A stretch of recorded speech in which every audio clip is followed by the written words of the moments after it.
Il y a 80 millions d'années, ces deux dinosaures, un protocératops à collerette et un vélociraptor à griffes acérées, se sont battus dans le désert de Gobi.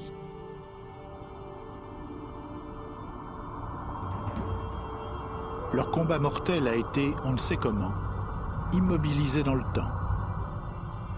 Le vélociraptor couché sur le dos, la patte prise dans les mâchoires du protocératops.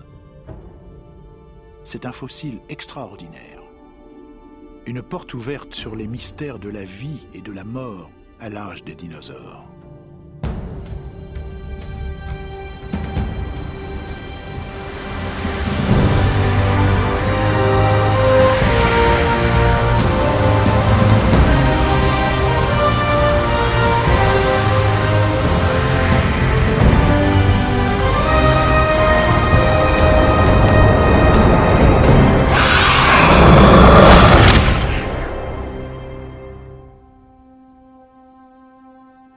Pendant plus de 150 millions d'années, les dinosaures ont foulé tous les coins de la planète. Seuls quelques-uns d'entre eux ont laissé des traces sous forme d'ossements fossilisés. Et ces ossements exercent toujours sur nous une grande fascination.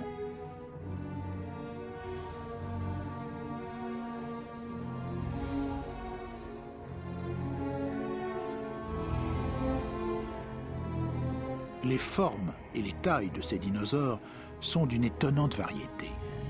Parmi eux se trouvent les plus grands animaux à avoir peuplé la Terre.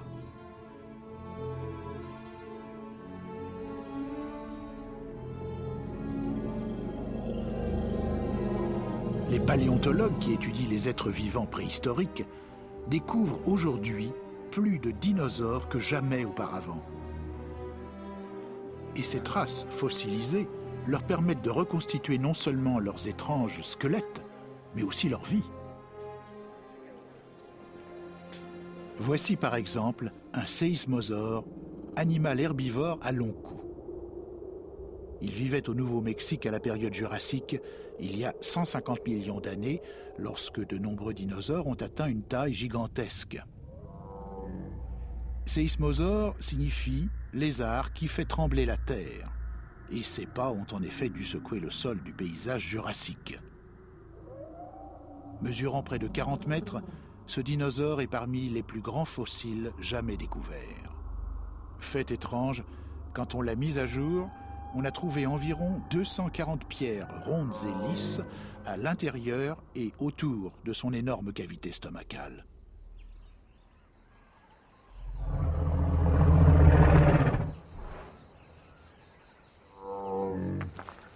Certains scientifiques avancent que le séismosaure avalait des pierres pour favoriser sa digestion. D'autres affirment que la présence de ces pierres est une coïncidence, qu'elles proviennent en fait du lit de la rivière où l'on a trouvé le séismosaure.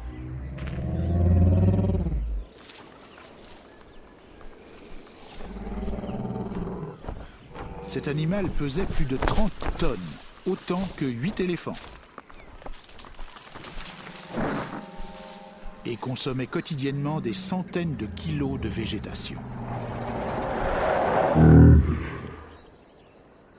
Parfois, les scientifiques peuvent apprendre ce que mangeaient les dinosaures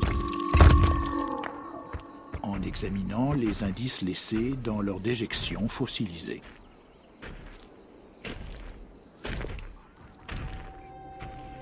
C'est en Europe et en Amérique qu'on a découvert les premiers dinosaures. Mais au cours du XXe siècle, des scientifiques explorateurs ont poussé leurs recherches jusqu'aux confins de la Terre et ont peu à peu révélé l'ampleur du royaume des dinosaures.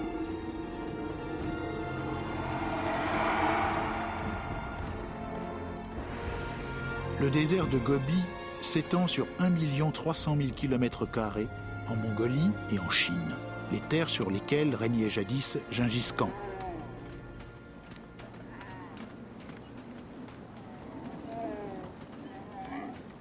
Sous le sable qu'ont foulé pendant des siècles les caravanes de chameaux, dormait un vaste trésor de fossiles restés intacts depuis plus de 70 millions d'années et qui allait modifier à tout jamais notre vision de la vie des dinosaures.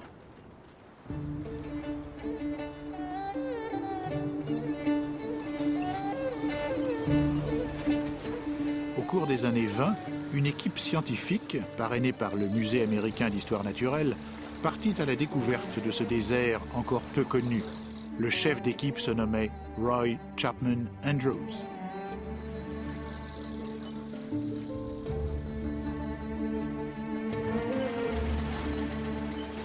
Andrews et son équipe se déplaçaient alors en automobile.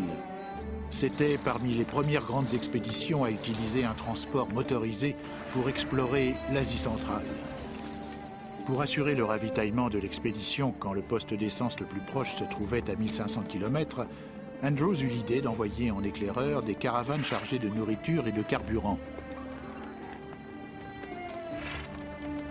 Les chameaux ont en outre fourni à l'expédition un matériau inespéré.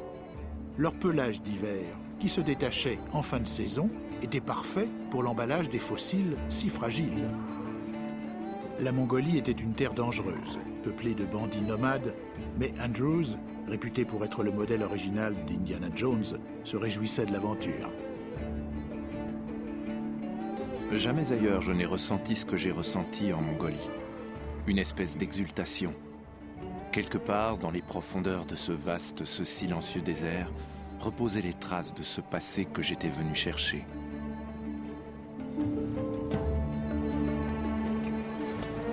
Andrews et son équipe échappèrent aux bandits, mais ils durent faire face aux violentes tempêtes de sable qui déferlent souvent sur le Gobi.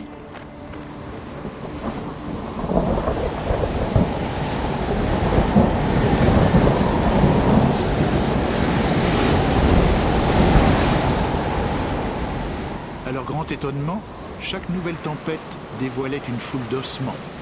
Ossements de dinosaures jamais encore répertoriés et parfaitement préservés dans le sable du désert.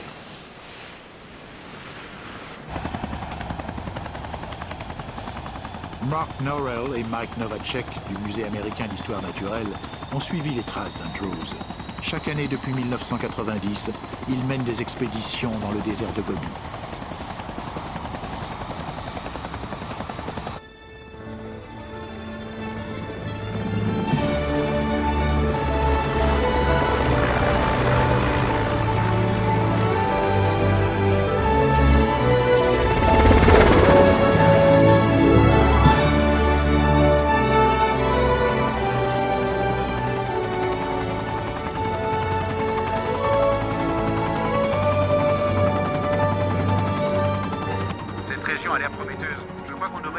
Fascinés depuis l'enfance par les dinosaures, Mike et Mark sont aujourd'hui des paléontologues reconnus. Ils ont creusé partout au monde pour trouver des fossiles de dinosaures, mais c'est le Gobi qui leur a fourni leur plus spectaculaire découverte.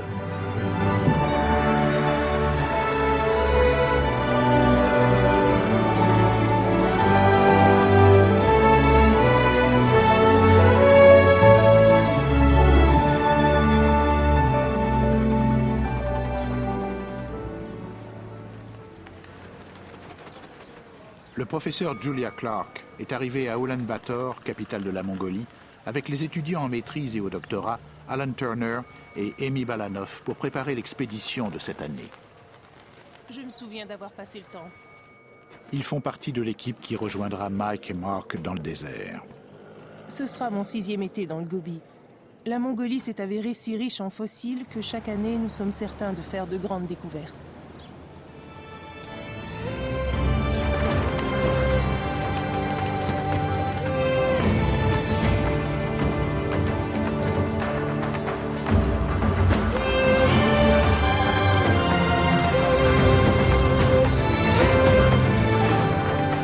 Il y a peu de routes asphaltées à l'extérieur d'Ulaanbaatar.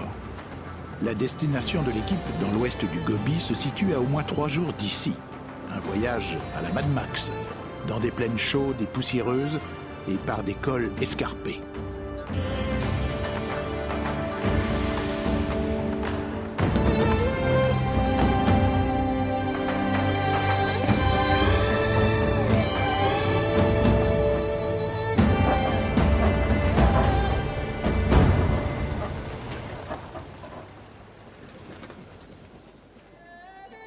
En 1921, après des mois de déplacement, la caravane motorisée de Roy Chapman Andrews se trouva devant un spectacle étrange et beau. un champ de canyons érodés et de tours de grès rosés. Le soleil d'après-midi semblait avoir enflammé la pierre. Andrews baptisa l'endroit Flaming Cliffs, les falaises ardentes. Et c'est ici qu'il allait découvrir l'un des plus grands dépôts de vestiges de dinosaures jamais trouvés. Plus de 80 ans plus tard, le site de Flaming Cliffs demeure une destination célèbre et généreuse pour les chasseurs de dinosaures.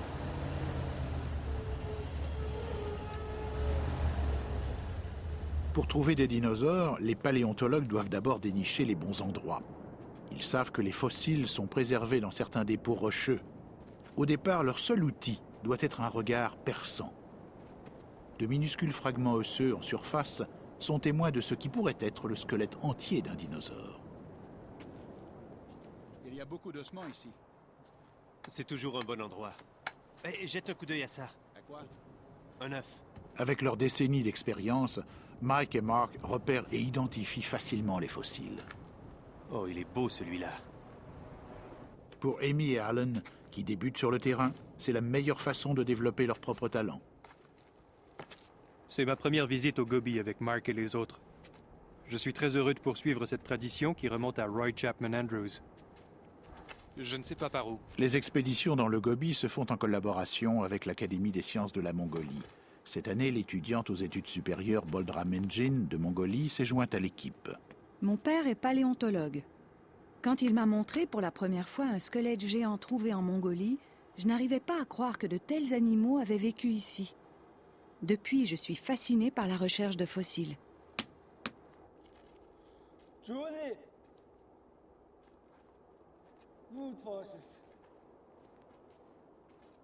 Qu'est-ce qui se passe par là? Qu'est-ce que tu as trouvé? Après seulement quelques heures de recherche, l'équipe a découvert un crâne fossilisé. Julia l'identifie facilement comme faisant partie des grands dinosaures cuirassés. Il se dégage à merveille. C'est un pinacosaure, le char d'assaut de son époque. L'expérience aidant, on peut visualiser l'apparence d'un dinosaure à partir du fossile.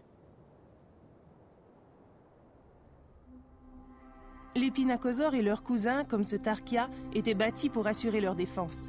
Leur dos était recouvert de rangées de plaques osseuses et d'épines. Même leurs paupières étaient blindées. Leur queue se terminait par une lourde massue osseuse. Cet os vient de Boginza. Un des rares ennemis du Tarkia était le féroce Tarbosaure, dont on a découvert des ossements dans le Gobi. Oui, en fait, c'est l'extrémité proximale. C'est très joli. Le cœur de l'os est creux ici, comme un os d'oiseau. C'est le cousin asiatique du Tyrannosaurus rex, un prédateur sans égal. Long de 9 mètres, il pesait jusqu'à 5 tonnes. Il pouvait ouvrir très largement ses mâchoires et ses dents, mesurant près de 15 cm, étaient affilées comme des rasoirs. Les scientifiques sont encore très divisés quant à la vitesse que pouvaient atteindre ces grands prédateurs. Ce modèle à l'échelle d'un squelette de Tyrannosaurus rex révèle comment devait se déplacer un dinosaure bipède si massif. Il devait, en marchant, transférer tout son poids d'une jambe à l'autre, comme un humain. Sa large queue servait de contrepoids. Ses jambes, articulées exactement sous les hanches, lui permettaient de se déplacer plus rapidement et de soulever des poids importants. Des dinosaures comme le Tyrannosaurus rex pouvaient atteindre une vitesse de 40 km à l'heure, bien plus rapide que n'importe quel humain.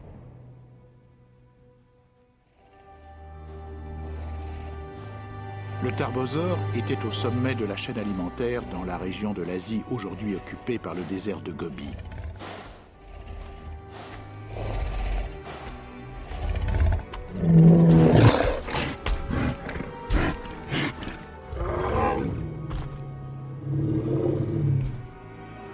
Mais le Tarkia était loin d'être une poule mouillée. Sa queue pouvait paralyser ou même tuer son agresseur.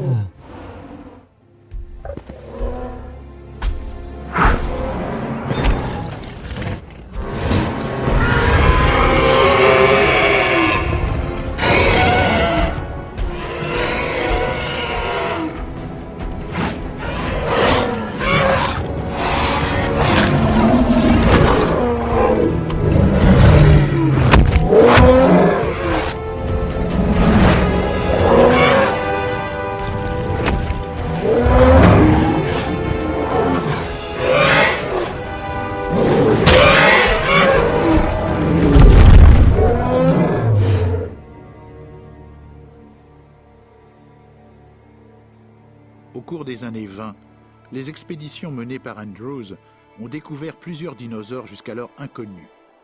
La plus importante de leurs découvertes n'était pas un féroce prédateur, c'était un animal assez petit, mais qui mérite sa place dans les annales des recherches sur les dinosaures.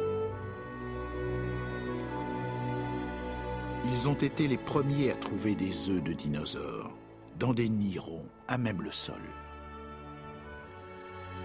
Cette étonnante découverte venait confirmer l'hypothèse voulant que les dinosaures soient des ovipares. Andrews et son équipe croyaient que les œufs étaient ceux d'un protocératops parce qu'ils avaient trouvé un très grand nombre de ces dinosaures dans le Gobi. De la taille d'un mouton, le protocératops avait un bouclier céphalique et un bec de tortue. Ils ont fait cependant une étrange découverte. Le squelette d'un dinosaure carnivore ressemblant à un oiseau posé sur l'un des nids. Il était clair qu'il ne s'agissait pas d'un protocératops. Ils en ont conclu que c'était un prédateur qui se nourrissait d'œufs. Ils l'ont baptisé oviraptor, c'est-à-dire voleur d'œufs. Cette légende perdura pendant 70 ans. En 1993, Mark Norrell fit une découverte extraordinaire dans le Gobi. Un embryon de dinosaure fossilisé. Nous avons découvert qu'il s'agissait d'un très proche parent de l'oviraptor. En d'autres mots, le dinosaure n'était pas un voleur d'œufs. C'était un parent attentionné qui couvait sa future progéniture. La découverte de ces oviraptors préservés sur leur nid a confirmé que les dinosaures couvaient leurs œufs, exactement comme le font aujourd'hui les oiseaux.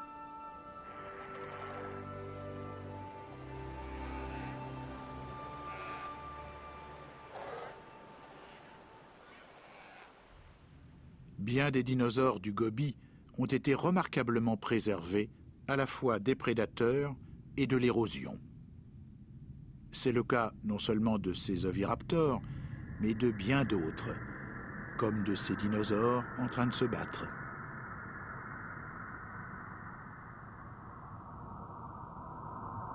Et même de ce nid plein de protocératops à peine éclos. Comment sont-ils morts si soudainement? Et comment sont-ils restés intacts? Jusqu'à récemment, on a cru qu'ils avaient été enterrés par une violente tempête de sable. De nouvelles découvertes proposent un scénario plus spectaculaire encore. Au cours de cette expédition, des pluies plus abondantes que d'habitude ont inondé certaines régions du Gobi. Selon une nouvelle hypothèse, l'eau et les dunes auraient joué un rôle capital dans la préservation des vestiges de dinosaures. Les scientifiques croient maintenant qu'à intervalles de quelques siècles, de violents orages se sont abattus sur ce monde aride, entraînant des effets catastrophiques.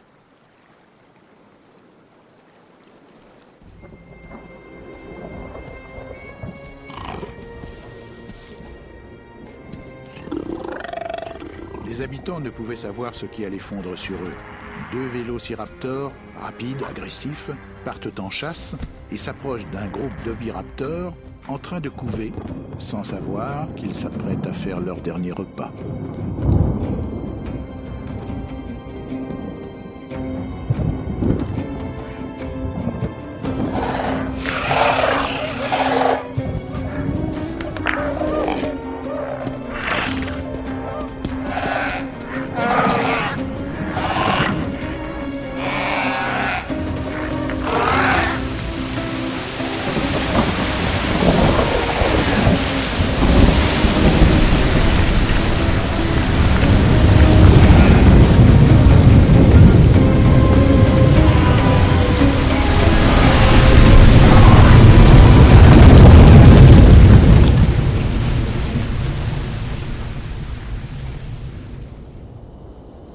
Les os se fossilisent quand ils sont enterrés soudainement, ce qui les protège des éléments et des prédateurs. Avec le temps, les tissus vivants se désintègrent et l'os est remplacé par des minéraux qui s'infiltrent à partir des sédiments environnants. Mais les os ne sont pas les seuls indices qui nous renseignent sur la vie des dinosaures. Des informations nouvelles bouleversent notre vision de dinosaures comme le vélociraptor. Le vélociraptor, qu'on croyait recouvert d'une peau cuirassée ou d'écailles, était en vérité recouvert de plumes. Et, bien qu'il ne puisse voler, il avait le cou en forme de S, des pattes à 4 griffes et de nombreuses autres caractéristiques des oiseaux modernes. Julia Clark examine les plus récents indices pour tenter de résoudre une des grandes énigmes de la nature, l'origine des oiseaux et comment les plumes se sont développées pour devenir des dispositifs leur permettant de voler. C'est l'évolution du mécanisme de vol qui est, selon moi, une des questions les plus fascinantes de la paléontologie des dinosaures. On a découvert au nord de la Chine des dizaines de nouvelles espèces. Les fossiles ont été préservés dans des cendres volcaniques extrêmement fines et pour la première fois, on peut apercevoir l'impression laissée par des plumes associées à leurs os très délicats, ce qui nous confirme que des dinosaures non volants furent les premières créatures sur Terre à porter des plumes.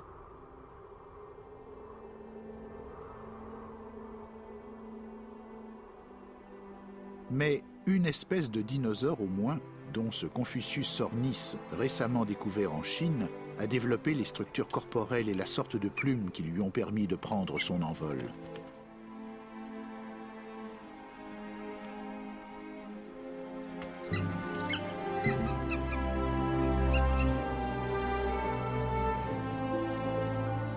Il y a 65 millions d'années, les dinosaures ont disparu de la surface terrestre. Ou du moins, c'est ce que nous pensions. Nous savons aujourd'hui que les dinosaures n'ont pas tous disparu. Une lignée de dinosaures a survécu. Nous les appelons oiseaux.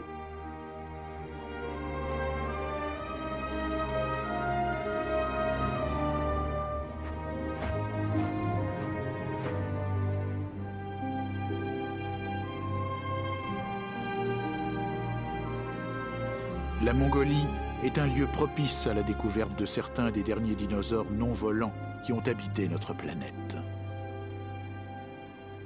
Mais pour reculer dans le temps, afin de trouver les tout premiers dinosaures, les scientifiques viennent explorer les hautes terres désertiques que sont les Badlands du Nouveau-Mexique.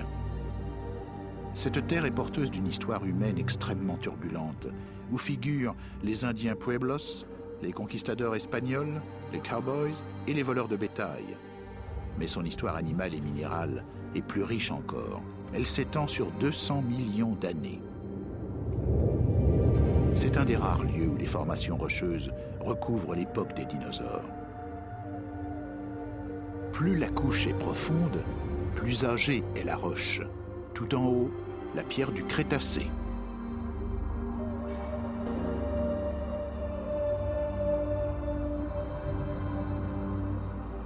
Au-dessous et antérieures dans le temps, les parois dorées et blanches du Jurassique.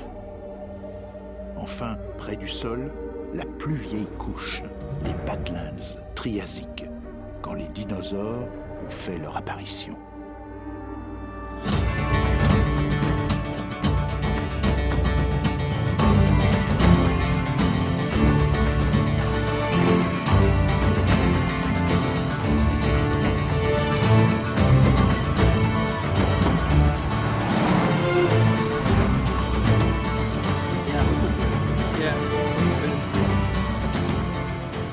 Turner a un été très occupé.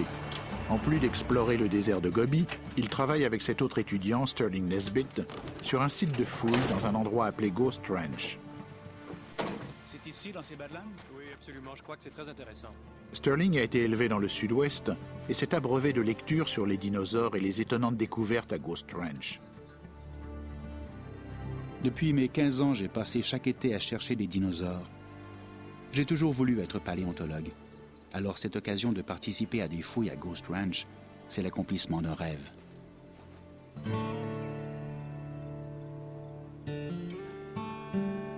Au cours des années 1940, des paléontologues du Musée américain d'histoire naturelle ont exploré Ghost Ranch.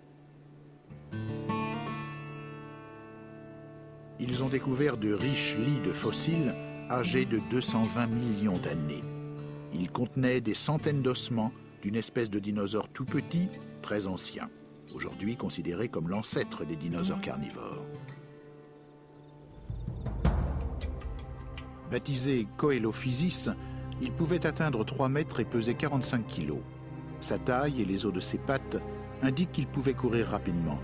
Ses pattes antérieures étaient pourvues de 3 doigts dont les griffes pouvaient saisir et retenir les proies. Des globes oculaires assez grands semblent indiquer une bonne vision.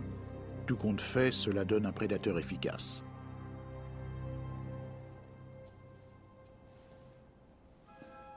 Au fil de ses études avancées, Sterling devint intrigué par les douzaines de fossiles jamais encore examinés qui dormaient au musée, après avoir été trouvés à Ghost Ranch dans les années 1940. Il savait que toutes les découvertes ne se font pas sur le terrain. Chaque expédition recueille et ramène des fossiles pour fin d'examen ultérieur, mais certains reposent intacts pendant des décennies dans les catacombes des musées.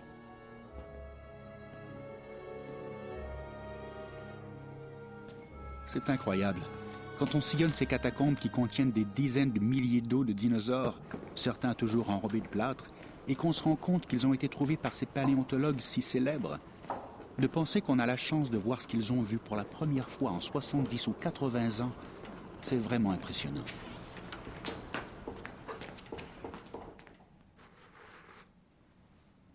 J'ai mis quelques mois à préparer et à dégager ces ossements de la gangue de roche qui les enrobaient. Mais en les comparant directement à un Coelophysis, j'ai vite compris que ce n'était même pas un dinosaure, c'était un animal inconnu de la science.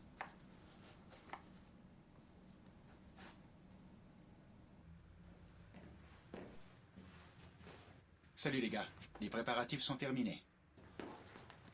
Ce n'est pas souvent qu'un étudiant découvre une nouvelle espèce. Et quand sa découverte attire l'attention de paléontologues chevronnés comme le sont Mike et Mark, c'est un jour mémorable. Ouais, waouh, regarde-moi cette cheville, très bien préservée. Oui, c'est un animal tout à fait inconnu à Ghost Ranch. Sterling baptisa cette créature du nom d'Ephigia, du latin signifiant fantôme, en l'honneur de Ghost Ranch. Il pouvait mesurer jusqu'à 3 mètres et peser environ 90 kilos. Ça ressemble beaucoup à un dinosaure, mais un petit os fait toute la différence. La cheville appartient à un ancêtre du crocodile, ce qui fait d'Ephigia un membre de la famille des crocodiles. Mais étrangement, Ephigia était un bipède qui marchait debout sur ses pattes de derrière.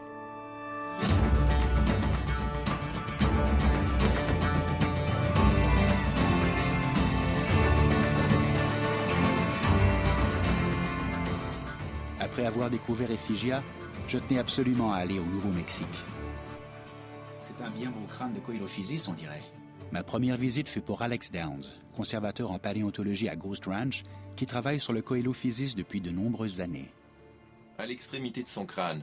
Ses yeux étaient ici et... C'est un des seuls endroits au monde où les os fossilisés d'anciens dinosaures se trouvent côte à côte avec leurs cousins les plus proches. En voici un peu plus grand. On voit la pointe du museau et ici les dents. Et c'est un très beau crâne. Il ne lui manque qu'une seule dent. C'est super.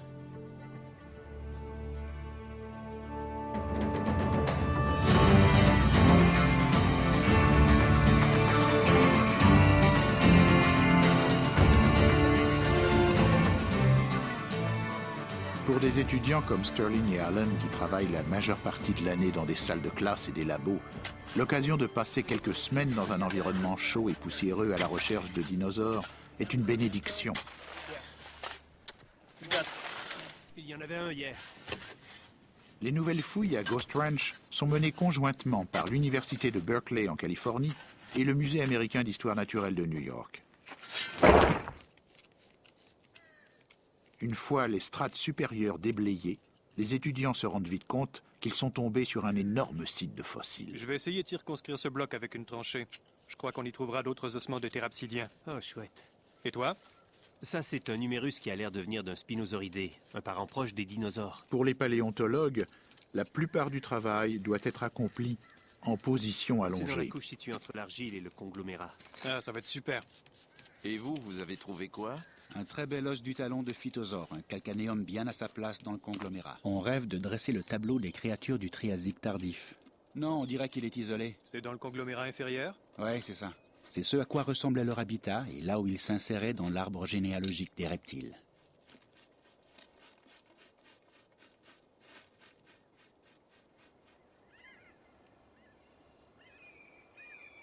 Quand les dinosaures ont fait leur apparition, cette région de l'Amérique du Nord offrait un tout autre aspect. De grands arbres, cousins des conifères, s'élevaient au bord de ruisseaux et de rivières qui traversaient une vaste plaine inondable. Le climat y était tropical. L'habitat semble avoir été très propice à la vie, mais une question demeure. Comment les premiers dinosaures interagissaient-ils avec les autres animaux? Les reptiles sont apparus sur Terre avant les dinosaures. Les dinosaures sont aussi des reptiles, mais il y a plus de 200 millions d'années, ils se sont séparés de la lignée évolutive qui allait mener aux crocodiles.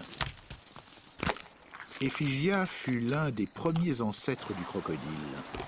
Coelophysis étant l'un des premiers dinosaures, il est certain que ces deux espèces ont dû se rencontrer dans les canyons et les forêts du sud-ouest triasique.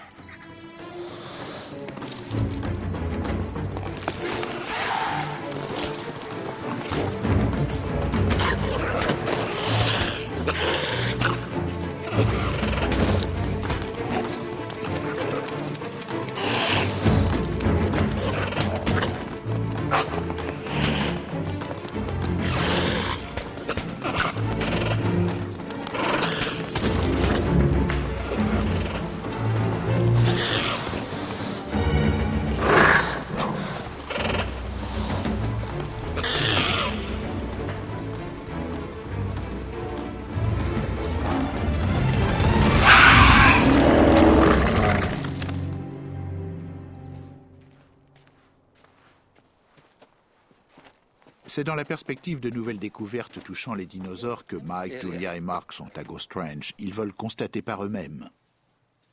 Oui, voilà l'os inférieur de la patte, et ça c'est l'autre. Là, on a le péroné, le tibia, et l'autre tibia. Et une partie du bassin émerge ici. Oui, le squelette est en quelque sorte étalé dans cette direction. Et là, on a une partie du fémur. Cette zone Le nombre de fossiles dans cette région est époustouflant. Ici, des couches et des couches d'animaux sont empilées dans cette fosse commune, qui semble avoir été la courbe serrée d'un ancien lit de rivière. Qu'est-ce qui a pu se passer?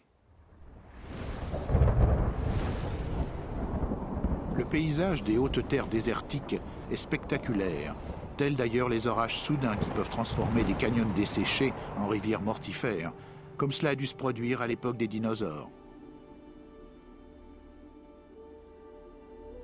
Dans le parc national de la forêt pétrifiée, en Arizona, des arbres fossilisés datant de 200 millions d'années réapparaissent au fur et à mesure que le sol qui les entoure s'érode. Preuves indéniables d'inondations anciennes qui les ont violemment déracinés et ensevelis. L'espèce s'appelle Arocarioxylon. Ces arbres immenses du Triasique, maintenant disparus, étaient semblables aux séquoias géants qu'on voit aujourd'hui sur la côte ouest. Mais il n'y a pas que les arbres qui ont été balayés par les inondations anciennes.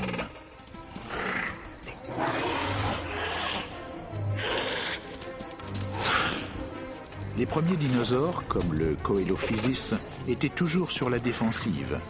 Ils vivaient dans un monde encore dominé par les grands reptiles, comme ce Postosuchus qui pouvait peser 700 kilos.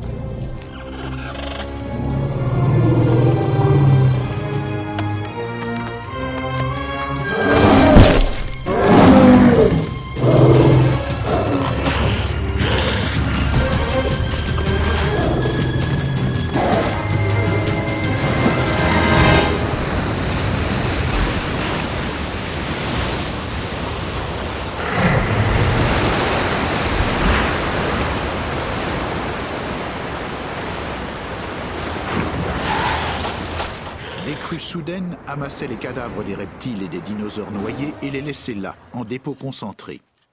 C'est peut-être pourquoi Sterling et son équipe en trouvent tant dans un espace si réduit.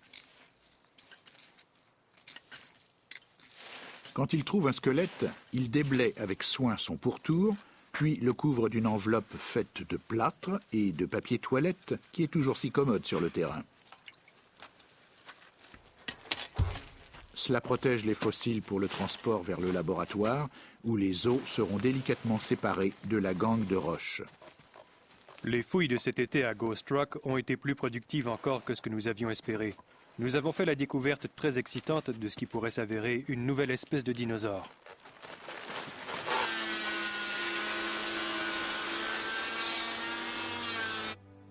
C'est formidable de trouver un dinosaure de type inconnu, qui n'a pas vu la lumière du jour depuis 200 millions d'années. Il faudra de nombreux mois pour déterminer son apparence et son importance. Mais cela modifiera nécessairement notre vision de la façon dont les dinosaures sont devenus dominants. Ah, excellent. Bon état de préservation. La préparation promet beaucoup.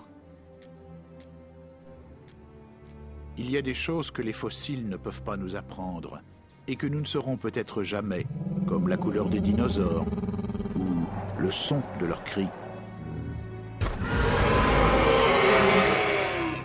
Mais d'année en année, nous en apprenons davantage. Certains dinosaures voyageaient en troupeau et chassaient en meute.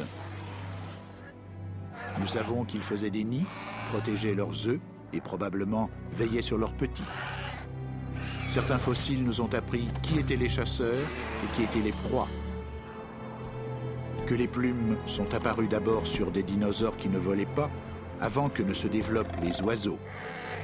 Et que certains dinosaures vivent encore sous forme d'oiseaux modernes.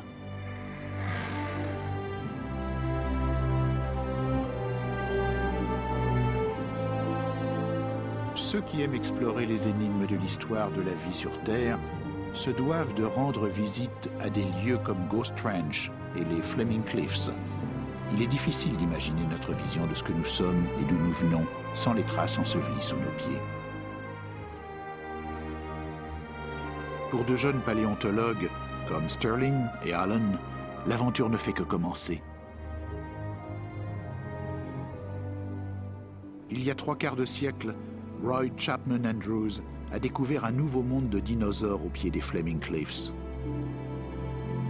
Dans son campement, à l'ombre de ces falaises ardentes, il a inscrit dans son journal intime son impression d'avoir reculé dans le temps. Une impression partagée par les paléontologues de jadis et ceux d'aujourd'hui. Dans les ombres du jour finissant, les rochers se drapaient de formes fantastiques. Ils nous semblaient vivre dans le monde d'une époque révolue. À tout moment, j'imaginais que des dinosaures pouvaient apparaître aux entrées de nos tentes. Nous avons découvert environ 2% de toutes les espèces de dinosaures qui ont vécu autrefois. Songez à tous ces dinosaures qu'il nous reste encore à découvrir.